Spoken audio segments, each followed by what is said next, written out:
ہم سب جانتے ہیں کہ تعلیم کسی بھی قوم کی ترقی کا ذریعہ ہے، لیکن جب یہ سسٹم ہی کرپٹ ہے تو کیا کرے؟ پاکستان کا تعلیمی نظام 3 کیٹیگریز میں ڈیوائیڈڈ ہے: public schools, private schools and مدرساز۔ تو چلیے ہم آج بات کرتے ہیں کہ کیوں پاکستان کا ایجوکیشن سسٹم بہت کرپٹ ہو گیا ہے، اور یہ کرپشن کیوں پبلک سکولز میں زیادہ ہے، اور اس کا افیکٹ بچوں پہ کیسے پڑ رہا ہے، اور اس کے سولوشن کیا ہے، کیسے ہم کرپشن کو کم کر سکتے ہیں۔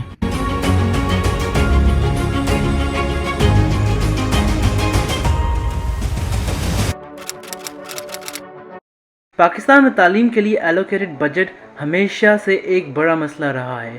ہماری حکومت صرف 2.5% جی ڈی پی تعلیم پر خرچ کرتی ہے، جبکہ یونیسکو اور دنیا کے دوسرے انٹرنیشنل آرگنائزیشنز یہ کہتی ہیں کہ یہ 4 سے 6% ہونا چاہیے۔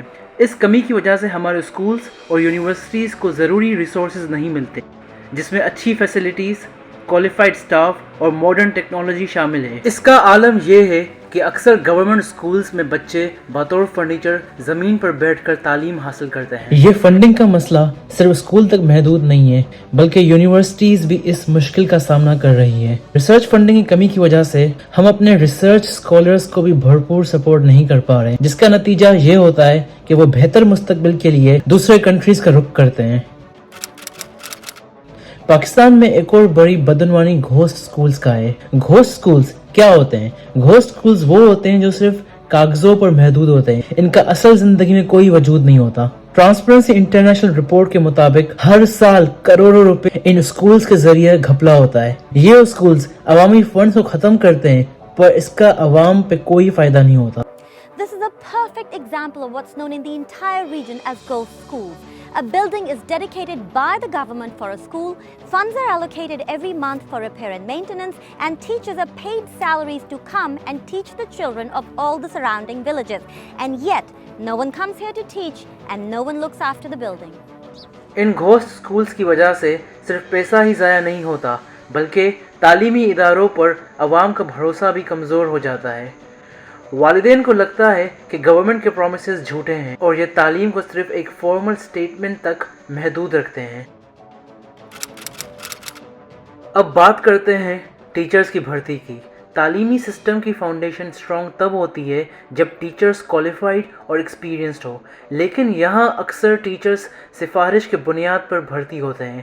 اس سفارش کے کلچر کی وجہ سے کوالیفائڈ لوگ پیچھے رہ جاتے ہیں، اور انٹرینڈ انکوالیفائڈ لوگ تعلیم کا حصہ بن جاتے ہیں۔ یہ صرف اسٹوڈنٹس کے فیوچر کو ہی نہیں بلکہ پورے نظام کو افیکٹ کرتا ہے۔ آپ ایسا سمجھے کہ ہم 3 بندے جو آئے ہیں نا ہم بھی آپ کے اسٹوڈنٹ ہیں، ایزی ہو جائے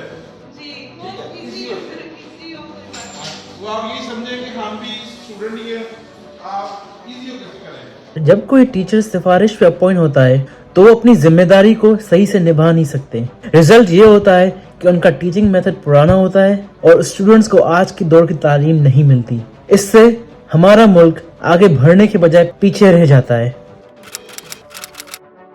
امتحان کا سسٹم بھی بہت زیادہ بدعنوانی کا شکار ہے۔ اکثر دیکھا گیا ہے کہ امتحان کے پیپرز پہلے سے ہی لیک کیے جاتے ہیں، اور نقل مافیاز اس پروسیس کو سپورٹ کرتی ہیں۔ پیسے دے کر اسٹوڈنٹس کو پاسنگ مارکس مل جاتے ہیں، چاہے ان کی اصلی تعلیمی قابلیت کچھ بھی ہو۔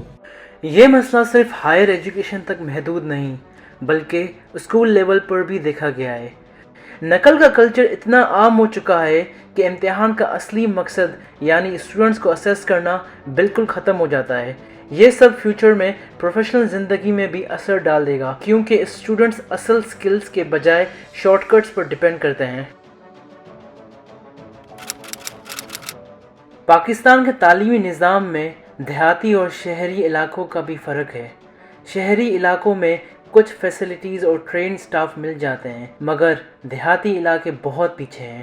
وہاں کے 70% سے زیادہ بچے ایسے اسکول میں تعلیم حاصل کرتے ہیں جہاں بیسک فیسلٹیز جیسے پانی، بجلی اور پراپر کلاس رومز کا فقدان ہوتا ہے۔ اس فرق کا اثر اسٹوڈنٹس کی تعلیم پر سیدھا ہوتا ہے۔ شہری علاقے کے اسٹوڈنٹس کمپیٹیٹیو ایگزامز میں بہتر پرفارم کرتے ہیں کیونکہ ان کے پاس ریسورسز ہوتے ہیں، جبکہ دیہاتی علاقوں کے بچے پیچھے رہ جاتے ہیں۔ یہ تعلیمی انیکوالٹی ہمارے ملک کے فیوچر کے لیے بہت بڑا چیلنج ہے۔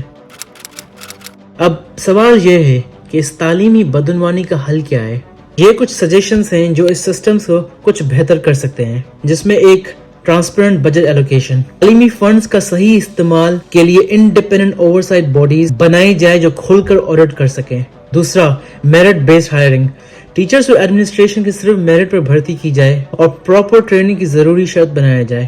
ٹیکنالوجی کا استعمال، ڈیجیٹل کلاس رومز اور نئی ٹیکنالوجی کا صحیح سے استعمال کیا جاتا ہے تاکہ اسٹوڈنٹس کو نئے طریقوں سے تعلیم دی جائے۔ کمیونٹی انوالومنٹ، لوکل کمیونٹیز کو اسکول کے ڈیسیژنز میں شامل کیا جائے تاکہ اکاؤنٹیبلٹی بڑھ سکے۔